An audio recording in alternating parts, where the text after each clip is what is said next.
మన హాల్ కి అన్ని కిటికీలే ఉన్నాయి. ఓకేనా? గుడ్ మార్నింగ్ అండి. 1 second. My name is Samata Madhu from Warangal. Sir వచ్చేసి గవర్నమెంట్ టీచర్ అండి, నేను హౌస్ వైఫ్. మమ్మల్ని ఈ బిజినెస్ లకి పరిచయం చేసిన వ్యక్తులు మా గ్రేట్ అప్లైన్ Srinivas Vaddavan sir and Shivani madam, thank you sir. The great mentors, మమ్మల్ని ముందు నడిపిస్తున్న వ్యక్తులు Purushottama Dasu sir and Purnima madam, Ashok sir and Lavanya madam, thank you so much. So leaders, ఒక హౌస్ వైఫ్ కి ఇక్కడ ఏమన్నా పని ఉంటుందా అండి? సో మెయిన్ హౌస్ వైఫ్ చేయాల్సిన పని ఏమన్నా ఉంటుందా అంటే, ఇల్లుడు వాళ్ళే, ఆకిలుడు వాళ్ళే, బోల్దమ్మాలే, పిల్లలను రెడీ చేయాలి, స్కూల్ కి పంపాలి, హస్బెండ్ ని పంపాలి, అంతకంటే మించి ఏమన్నా ఉంటుందా? కానీ ఈ రోజు అండి ఒక హౌస్ వైఫ్ లా ఉన్న నేను ఈ రోజు మీ ముందు మాట్లాడగలుగుతా ఉన్నా అంటే ఈ బిజినెస్ కున్న గొప్పతనం లీడర్స్. సో ఈ అవకాశం నాకు ఒక్కదానికి కాదు, మనందరికీ ఉందండి. 2 సంవత్సరాల క్రితం నేను కూడా ఒక హౌస్ వైఫ్ ని. అందరం కలిసి ఎట్లయితే హౌస్ వైఫ్ లో ఇంట్లో ఉంటామో నేను కూడా అట్లనే ఉండేదాన్ని. సో సార్ గవర్నమెంట్ టీచర్ కదా, ఏదైనా ప్రైవేట్ జాబ్ చేస్తా అంటే పంపిస్తారా? పంపరు కదా. సో అలా టీచర్లు అసలే పంపరు ఇంకా. ఓకే, సో ఏమంటారు, నేను గవర్నమెంట్ టీచర్ని కదా, సో ఏం అవసరం బయటికి పోవడానికి, ఏం పని లేదు, నువ్వు ఇంట్లోనే ఉండని చెప్తారు. సో నా లైఫ్ కూడా అట్లనే సాగిపోతుండే. 2 పిల్లలు, సో వాళ్ళని స్కూల్ కి పంపించేది, తీసుకొచ్చేది, అక్కడి వరకే ఉండేది లైఫ్ అనేది. కానీ మనం ఎప్పుడైతే కళలని కనడం స్టార్ట్ చేస్తామో ఖచ్చితంగా మన కళలు నెరవేరడానికి రెడీ ఉన్నాయని భగవంతుడు అది మంచి ద్వారా కావచ్చు, చెడు ద్వారా కావచ్చు, ఒక ఆపర్చునిటీ అనేది మన కళ్ళ ముందుకు తీసుకొస్తాడు. Yes or no? సో ఆ ఆపర్చునిటీ ఏంటిది అంటే, ఒక 10 సంవత్సరాల నుంచి నేను ఏదైతే కలగన్నానో ఆ opportunity through Vestige and winning team ద్వారా నెరవేరుతా ఉన్నది లీడర్స్. అదేంటంటే నేను 8th లో ఉన్నప్పుడు మా మమ్మీకి కిడ్నీ ప్రాబ్లం అనేది స్టార్ట్ అయింది. సో నేను 10th కి వచ్చేసరికి మా అమ్మ చనిపోయింది. ఆమె చనిపోతూ ఒక మాట చెప్పింది, ఇది కరీంనగర్ హాస్పిటల్లో ఉన్నప్పుడు. సో నువ్వేమన్నా చెయ్యి, కనీసం మన ఇంట్లో డాక్టర్ చదివించే స్థాయి లేకపోవచ్చు, కానీ కనీసం హెల్త్ డిపార్ట్మెంట్ లో ఒక ఏఎన్ఎం లాగానన్నా పని చేయ బిడ్డ అని చెప్పింది. సో నేను మా అమ్మకి లాస్ట్ సంతానం, చిన్నదాన్ని, ఒక అక్క, అన్నయ్య నాకు. సో చెప్పే క్రమంలో ఏమైందంటే ఆమె చనిపోయింది. సో ఇంటర్ స్టార్ట్ అయింది, మా నాన్న కూడా చనిపోయిండ్రు. సో ఇంకెవరైనా చదివించే వాళ్ళు ఉంటారు అక్కడ. సో ముగ్గురం దగ్గర ఏజ్ అన్నమాట. సో అట్లా ఇట్లా కూడా మా అన్నయ్య ఇంటర్ కంప్లీట్ చేయించిండు. సో డిగ్రీ చదువుతున్నప్పుడే నాకు మ్యారేజ్ రావడం జరిగింది. సో ఒక అమ్మ నాన్న లేని వ్యక్తి, ఒక అమ్మాయికి గవర్నమెంట్ జాబ్ వచ్చిన వ్యక్తి ఉంటే పెళ్లి చేస్తారా, చేయరా? సో నా లైఫ్ లో కూడా అదే జరిగింది. మ్యారేజ్ అయిపోయింది.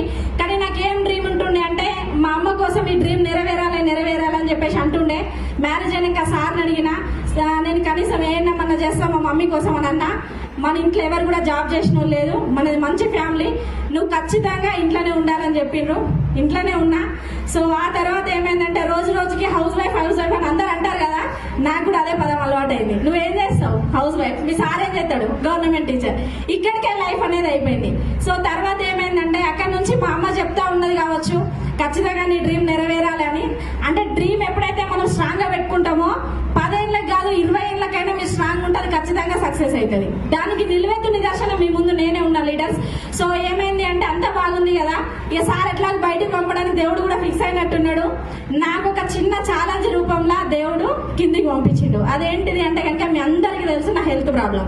సో అప్పుడు స్టార్ట్ అయిందండి మా జర్నీ హెల్త్ ప్రాబ్లమ్ తోని. మన వెస్టీజ్ లో ఉన్నటువంటి ఫుడ్ సప్లిమెంట్స్ వాడడం జరిగింది. సో నాకు ఎక్సలెంట్ రిజల్ట్ రావడం జరిగింది. సో అప్పుడు మేమిద్దరం కూర్చొని డిసైడ్ అయినాం, ఇక్కడ పని చేసేది పైసల కోసం కాదు, ప్రాణాల కోసం పని చేయాలని డిసైడ్ అయినాం మేమిద్దరం. సో చూడండి, ఇక్కడ 1 లక్ష రూపాయలు వస్తున్నాయి సార్కి, ఇల్లుంది, కారు ఉంది, పిల్లలు ఉన్నారు, లగ్జరీ లైఫ్ ఉంది, ఎంజాయ్ చేస్తున్నాం. కానీ ఏదైతే ప్రాణాలను కాపాడడానికి పని చేస్తున్నామో ఇది 100% మనకు వర్తబుల్ అవుతుందని నేను సార్ కూర్చొని ఆలోచించి 1 సంవత్సరంన్నర క్రితం శ్రీనివాస్ వడ్డమన్ సార్ మా ఇంటికి వచ్చినప్పుడు మేము డిసిజన్ తీసుకొని చేయడం స్టార్ట్ చేసినాం. ఈ రోజు చూడండి, ఒక హౌస్ వైఫ్ అనుకున్నా, కానీ మా మమ్మీ డ్రీమ్, నేను ఏ డిగ్రీలు, ఏ పీజీలు, ఏ ఎంబీబీఎస్ లో కంప్లీట్ చేయలే. కానీ ఈ రోజు వెస్టీజ్ లో సమత మేడం అంటే హెల్త్ అంటే సమత మేడం లాగా మారిపోయింది. సో ఇంత గొప్ప రికగ్నిషన్ ఎక్కడికి వస్తుందండి? చూడండి, డిగ్రీలు, బీటెక్లు, ఎంబీబీఎస్లు, పీజీలు చేసి ఒక్కొక్కరు జాబులు రాక ప్రైవేట్ హాస్పిటల్ అవి పనిచేస్తారు. Yes or no? మన దగ్గర ఏదైనా హాస్పిటల్ ఉందా? మన దగ్గర ఏదైనా పీజీలు, డిగ్రీలు అడుగుతున్నారా? చదువుకోని వాళ్ళు కూడా ఈ బిజినెస్ లో ఫుడ్ సప్లిమెంట్స్ చెప్పచ్చు. Yes or no? సో ఇక్కడ అల్టిమేట్ ఏం కావాలి? మన డ్రీమ్, మన గోల్ అనేది మన స్ట్రాంగ్ గా డిసైడ్ అయితే గనక మనల్ని ఎవరు కూడా ఆపలేరు. మన దగ్గర ఒక మంచి శక్తి ఉంటే మనల్ని ఎవరు కూడా ఆపలేరు. సో అట్లా స్టార్ట్ చేసిన నేను కూడా అనుకున్నా, థ్యాంక్ యూ భగవంతుడా, నాకు ఈ హెల్త్ ప్రాబ్లం ఏదైతే నువ్వు ఇచ్చినావో జీవితకాలం నీకు రుణపడి ఉంటా, నేను తిట్టుకోను. ఎందుకంటే మా అమ్మ పోయింది కదా, ఆమె డ్రీమ్ కోసం మేము ఈరోజు పని చేస్తా ఉన్నా. 2 సంవత్సరాలు కంప్లీట్ అయిపోతుంది నా హెల్త్ ప్రాబ్లం వచ్చి. ఈ రోజు వరకు నేను మన సప్లిమెంట్స్ ఏ రోజు కూడా నాకు ప్రాబ్లం అనేది రిపీట్ అవ్వలేదు. హ్యాపీగా ఉన్నా. ఒక హౌస్ వైఫ్ గా ఉన్న నేను ఈ రోజు ఎన్నో గొప్ప గొప్ప రికగ్నేషన్ తీసుకుంటా ఉన్నా. చూడండి, లైఫ్ లా లేడీస్ కి ఎప్పుడన్నా ఇంట్లో నెలకు ఒక రికగ్నేషన్ వస్తుందా లీడర్స్? సో ఒక గొప్ప రికగ్నేషన్ మన హస్బెండ్ నుంచి తీసుకోవాలి అంటే చూడండి, ఒక సండే రోజైతే అందరం నాన్ వెజ్ తింటాం కదా. సో మంచి చికెన్ బిర్యానీ చేసినాం మనం, వేసాను. సో అందులో అన్ని వేసి ఉంటాం, కొంచెం సాల్ట్ ఎక్కువ అవుతుంది. ఏ రికగ్నేషన్ వస్తుంది? 2 గంటలు చేసిందంత పోతుందా? పోదా. కానీ ఈ రోజు ఈ బిజినెస్ లో మీరు ఒక డిసిజన్ తీసుకుంటే గనక మీ రికగ్నేషన్ కి ఎవరు కూడా అడ్డేయలేరు. ఎందుకంటే అన్ని రికగ్నేషన్స్ మేము ఈరోజు తీసుకుంటాం. చూడండి, ఒక హౌస్ వైఫ్ గా ఉన్న నేను సార్ తోని ఒక మంచి రికగ్నేషన్ రావాలంటే మా సార్ 60 సంవత్సరాలు హ్యాపీగా బ్రతికుండాలి, ఇద్దరం కలిసి ఉండాలి. సో మా సార్ తో నేను స్కూల్ కు పోవాలి, అవునా కదా? సో సార్ అక్కడ ఒక సోఫా ఎత్తారు, ఆ సోఫాలో కూర్చోవాలి. సో కూర్చున్న తర్వాత సార్ కి సన్మానం చేస్తారు, ఆ షాల్ ఇద్దరికి చెప్తారు. కానీ అక్కడ ఎవరు మాట్లాడతారు? సార్ ఒక్కడే మాట్లాడతాడు, అవునా కదా? కానీ అక్కడ దానికన్నా ముందు ఏం చేయాలి? 60 ఏళ్ళు ఇద్దరం బతకాలి కదా, అవునా కదా? సో అక్కడ ఒక రికగ్నేషన్ వస్తుంది. దాని తర్వాత ఇద్దరు పిల్లలు ఉంటారు కదా, వాళ్ళతో స్కూల్కి పోతే ఏమంటారు? అద్వైత వాళ్ళ మమ్మ వచ్చింది, ఆదిత్య వాళ్ళ మమ్మ వచ్చింది అంటారు. Yes or no? కానీ మనకు ఒక పేరు ఉన్నది అందరు మర్చిపోతారు. Yes or no? సో లేదు, అత్తగారింటికి పోయినా కొత్త కోడలు అయిపోతే అక్కడ ఏమంటారు? పలానా జయలక్ష్మి భద్రయ్య వాళ్ళ కోడలంటే ఏమనే మధు వాళ్ళ భార్య అంటారు. Yes or no? సో మన అమ్మ వాళ్ళ ఇంటికి పోతే ఏమంటారు? యశోద సమ్మయ్య వాళ్ళ బిడ్డ అట ఎక్కడ ఉంటుందట, మొన్ననే వచ్చింది అంటారు. మరి సమతకు పేరు ఎందుకు పెట్టినట్టు? ఎక్కడన్నా రికగ్నేషన్ వచ్చిందా? కానీ మీరు ఈ బిజినెస్ లో నిలబడండి, మీ పేరు దేశమంతా మారుమోగే ఛాన్స్ ఎక్కడ ఉందంటే అది ఓన్లీ బిజినెస్ లో మాత్రమే. సో దీనికోసం లీడర్స్ మేము ఏమన్నా చేసినాము అంటే, మేము అప్లైన్ ఏదైతే పని చెప్పిండో ఆ పని చేసుకుంటూ వెళ్ళిపోయినాం. మేము నెగిటివ్ అంటేనే దూరంగా వెళ్ళిపోయినాం. నెగిటివ్ మా చెవులో కూడా రాలేదు. మేము కేవలం పనిని ఆశించుకుంటూ వెళ్ళిపోయినాం. ఫలితం ఆటోమేటిక్ గా దేవుడు ఇచ్చిండు. ఈ రోజు చూడండి, ఎంటైర్ వెస్టేజ్ లా సమతా మేడం, మధు సార్ అంటే మారుమోగిపోతా ఉన్నది. సో ఇంత మంచి రికగ్నేషన్ ఎక్కడైనా దొరుకుతుందా? చూడండి, ఒక శాల్వా కోసం ఎన్ని సంవత్సరాలు ఎదురు చూడాలి? 60 సంవత్సరాలు చూడాలి. Yes or no? కానీ ఈ రోజు ఇక్కడ సక్సెస్ అయితే మీరు మనకు సత్తా ఉంటే వారానికి ఒక శాల్వా కప్పుకోవచ్చు. Yes or no? సో దీనికి మంచి డిసిజన్ తీసుకోవాలి లీడర్స్. ఒకటేనండి, మనం చేయవలసింది ఏమన్నా ఉంది అంటే గనక ఇది నా బిజినెస్, నేను చేయగలుగుతా, నాతో కాకుండా ఎవరితో కాదు. నాకు కళలు ఉన్నాయి, నాకు డ్రీమ్స్ ఉన్నాయి అనుకొని మనం ఎప్పుడైతే మన గోల్స్ పెట్టుకొని బయటకు వెళ్తామో ఖచ్చితంగా ఈ ప్లాట్ఫామ్ మన కోసం ఎదురు చేస్తా ఉన్నది. ఈ రోజు ఒక హౌస్ వైఫ్ గా ఉన్న నేను వంటింటికే పరిమితం, ఇదే పిల్లలకు పరిమితం అనుకున్నా. కానీ ఈ బిజినెస్ లో నేను లాగిన్ చేసినప్పుడు మా సార్ దగ్గర ఒకటే మాట తీసుకున్నా, నా పేరు మీద ఐడి ఉండాలి, నేనే బిజినెస్ చేయాలి. మీకున్న లేడీస్ అందరు కూడా ఇదే చెప్తున్నా. సో ఎందుకంటే ఆల్రెడీ వాళ్ళు జాబ్ చేస్తారు, వాళ్ళ అకౌంట్ లోనే డబ్బులు పడతాయి. Yes or no? మరి మనకెప్పుడు డబ్బులు రావాలి మన చేతికి? ఎంత మందికి అకౌంట్ లో 2000 ఉంటాయి లేడీస్ కి?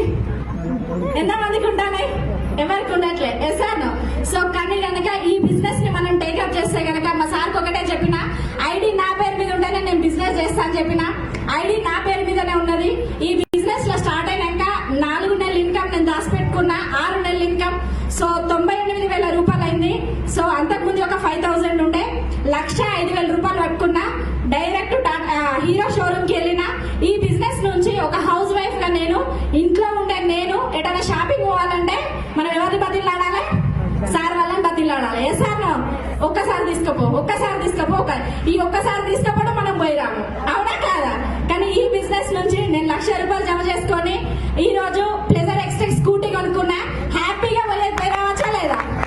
ఇప్పుడు చెప్పండి, షాపింగ్ పోవాలంటే నేను షాపింగ్ పోతానని చెప్పి పోయి రావచ్చా లేదా? మరి బిజినెస్ ఎందుకు చేయొద్దు మనం? Yes or no?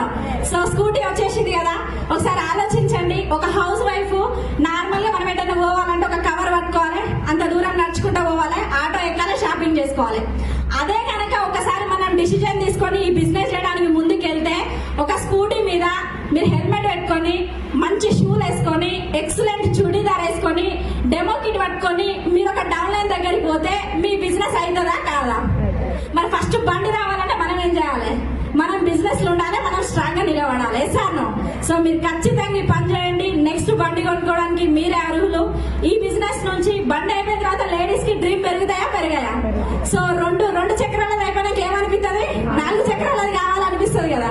సో మాకు కూడా అంతకుముందు ఒక కారు ఉంటుండే, కానీ కొన్ని ప్రాబ్లమ్స్ వల్ల కార్ తీసేయాల్సి వచ్చింది.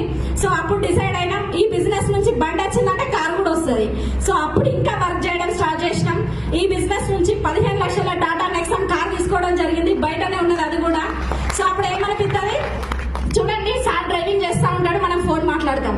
కొంచెం గట్టిగా మాట్లాడితే సార్ ఏమంటాడు, ఏ ఫోన్ మాట్లాడితే నువ్వు పెట్టే రాదు, డ్రైవింగ్ చేస్తానా అంటాడు. Yes sir no.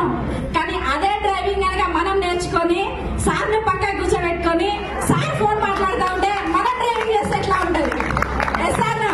సో ఈ సిచ్యువేషన్స్ అన్ని జరుగుతానే లేదు అందరికి.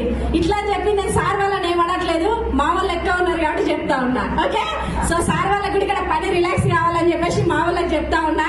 సో చూడండి, ఈ రోజు ఈ బిజినెస్ నుంచి నాతో ఏం కాదనుకున్నా, ఒక పక్క రికగ్నేషన్ తీసుకుంటున్నా, నాతో ఏం కాదనుకుంటున్నా, బండి నడిపినా, నాతో ఏం కాదనుకుంటున్నా, ఆ టాటా నెక్సాన్ కార్ ఏదైతే ఉందో అది నాదో, నేనే డ్రైవింగ్ చేస్తున్నా. బాగుందా లేదా?